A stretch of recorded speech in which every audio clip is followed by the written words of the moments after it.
Ophelia walks toward the ancient tree with an unlit painted candle in her hands. She walks past the Blood King and gives an acknowledging nod in his direction as she does. She continues on and sees Ash setting at the base of the tree. The sounds of screaming and sobbing have quieted down a bit, however could still be heard faintly in the background. She halts her step a bit of a ways from Ash, not wishing to burden her with company if she needed a moment for herself. Ash? Ash looks behind her and sees Ophelia. She smiles kindly and gestures for her to join her at the tree. Hello, Ophelia. Ophelia walks closer to Ash, glancing at the dying tree. The dark branches, the 2 holes in the tree, the feeling of great grief on the wind. Much had happened here in such a short period of time. This great wound inflicted on the island would take some time to heal. Ophelia sits by Ash and notices the ring that she now has is the silver ring that the Druid mother had showed her. Is she gone? She gestures to the ring. Ash nods. Magic comes at a great cost, and even just the small spark costs the rest of her life energy. Ash looks towards the tree, the slight outline where the mother's face will appear in future ceremonies. But she's a part of the tree now, with the ancestors. Gone, but still here. Ophelia looks at the tree where Ash does and sees nothing. I don't know much of druids or the way of magic, but I've heard of a similar practice of becoming one with nature again. She turns back to Ash. Have you heard of the deity known as Kernos?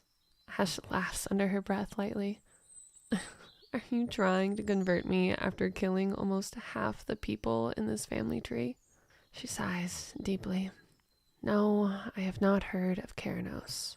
It was an odd name you brought up earlier in the circle as well. Ophelia breathes out a single quiet chuckle. I've not come to preach, nor did I come to kill, nor to conquer. We came here by curiosity of a supposed deserted island. We were not ready for the tragedy that has happened here. We were frightened, and fear gripped our hearts just as ruthlessly as madness had gripped your family's minds. We acted rashly. For that, I would ask for you and your people's forgiveness. I know I'm not worthy of it, for I too fought that day. Ophelia looks down at the candle in her hands. The reason I spoke of Kernos is not to convert, but to attempt to offer solace. We of Kernos believe we are one with nature, and nature is one with us. We have a person in our faith that at some point may be consumed by Kernos, an act which is, we believe, that would entail becoming part of nature, or in a similar case, a tree. Ophelia looks up into the branches. I had merely wondered if perhaps there was a connection between that of the Druids and Kernos, but perhaps I am mistaken. Ash hums to herself, deep in thought. We never really gave this power a name, other than the name of the tree our family falls under. The family lines on the island all fall under giant trees of different names. Over the years, if it did have a name, it left with the powers of magic and the cataclysm. The other day in the circle is the first time I've seen real magic work, though just a spark. We do the traditions, but I guess we just started to do them out of habit.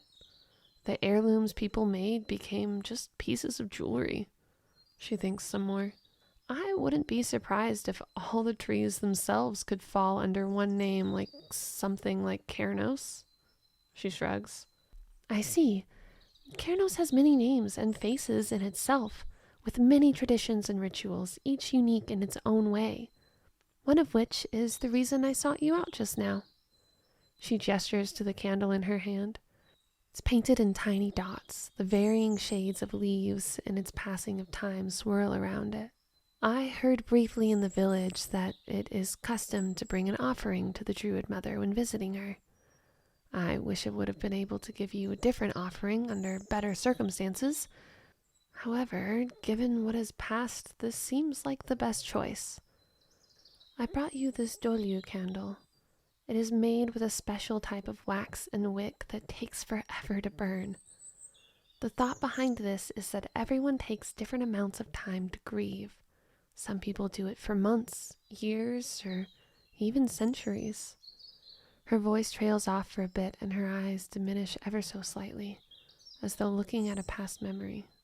People who use these candles are often overcome by grief and do not wish to see nor speak to others at the moment.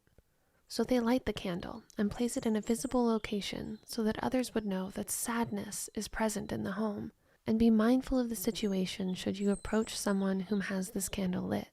She offers the Dolu candle to Ash. Ash carefully takes the candle. That is very kind and a very thoughtful gift indeed. Thank you. She looks at the candle and then toward the sound of crying around the fire. It may be a good thing to pass along the idea to many, for many candles will be needed for years to come. She stares at the flame, then up to the tree. Just as fire in nature serves a purpose, I'm sure this all did as well. Or at least I can only hope it did. Thank you again, Ophelia. Ophelia gives a half smile and nods as she rises to her feet, gently brushing off her skirts. I won't keep you. I'm sure you will be rather busy at this time.